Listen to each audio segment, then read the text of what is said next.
Hello viewers, আসসালামু আলাইকুম। ফুটন village কিচেনের পক্ষ থেকে আপনাদের সুস্বাগতম। আজকে আপনাদের আমি দেখাবো 4 টুকরো গরুর গোশত দিয়ে কিভাবে একটা মজাদার রেসিপি তৈরি করা যায়। ভিডিওটি আপনারা স্কিপ করে দেখবেন না। তো এবার আমি চলে যাচ্ছি রান্নায়। প্রথমে আমার 4 টুকরা গরুর গোশত ছিল। দেখুন গরুর গোশতকে আমি কিভাবে ছোট ছোট করে কেটে নিয়েছি। তো বাড়িতে যদি এরকম গোশত কোনো রকম থাকে, 4 টুকরা গোশত দিয়েও করা যায়, 2 টুকরা গোশত দিয়েও করা যায়। দেখেন আমি একদম ছোট ছোট করে নিয়েছি। তো একদম গোশের সঙ্গে আবার আলুটাকেও কিন্তু আমি এরকম ছোট ছোট করে কেটে নিয়েছি।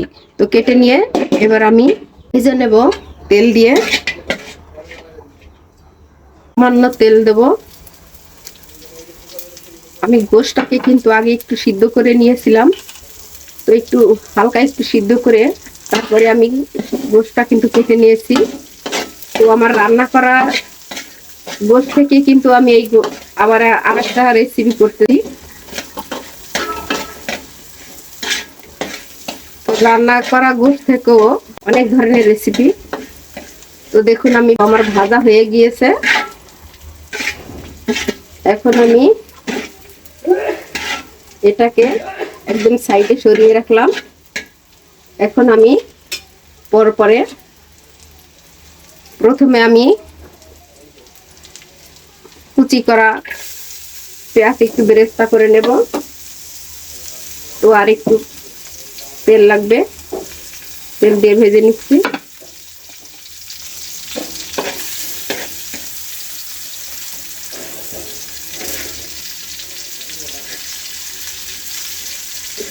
এই গোশ আর আলুটাকে যদি একটু ভেজে নেওয়া যায় খুবই সুস্বাদু লাগে এবং ঘ্রাণ আসে। এখন আমি হালকা করে একটু ভেজে নিয়েছি। এর মধ্যে আমি দিয়ে দেব আদা বাটা সামান্য, যতটুকু গোশ ততটুকু মশলা দেব। আদা বাটা দিয়েছি। এবার আমি দিয়ে দিচ্ছি রসুন বাটা। এরপরে আমি দিয়ে দিচ্ছি জিরা বাটা সামান্য পরিমাণ।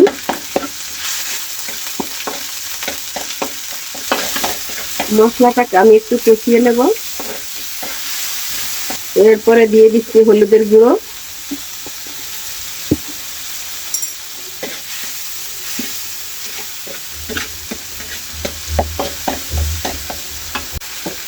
এরপরে দিয়ে দিচ্ছি ধনিয়ার গুঁড়ো, এরপরে দিয়ে দিচ্ছি ঝালের গুঁড়ো পরিমাণ মতো। যে ঝালটা আসলে যে যেরকম খায়, যে বেশি খায় সে বেশি দিবেন, যে কম খায় সে কম দিবেন, এবং তরকারি মোতাবেক ঝাল দিতে হয়। তো আমি সেভাবে দিচ্ছি, আপনারা এভাবে দিয়ে নেবেন।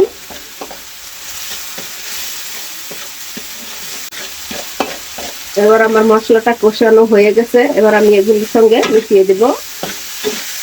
নেড়ে চেড়ে নিচ্ছি।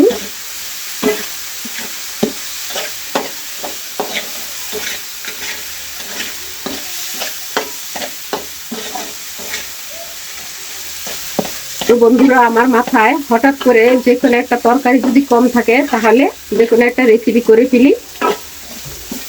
তো গরুর গোশত রান্না করা ছিল গতকালকে, আজকে একটু গরুর গোশত থেকেছে 4 টুকরা। চিন্তা করলাম কি করা যায়, তো করে ফেললাম একটু গোশত রান্না। তো বন্ধুরা, আপনারা এভাবে ট্রাই করবেন। আমার রেসিপিটি যদি আপনাদের ভালো লেগে থাকে তাহলে অবশ্যই লাইক করবেন, কমেন্ট করবেন এবং সাবস্ক্রাইব করে আমার পাশেই থাকবেন। এবার আমি দিয়ে দিচ্ছি পানি।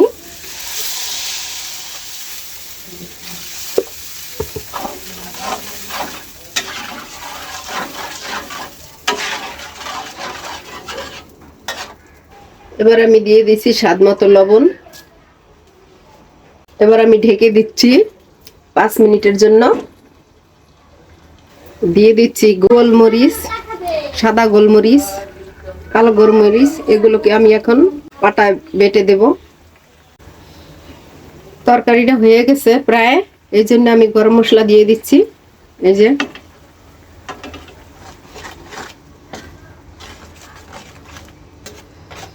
এটা হচ্ছে বাটা গরম মশলা।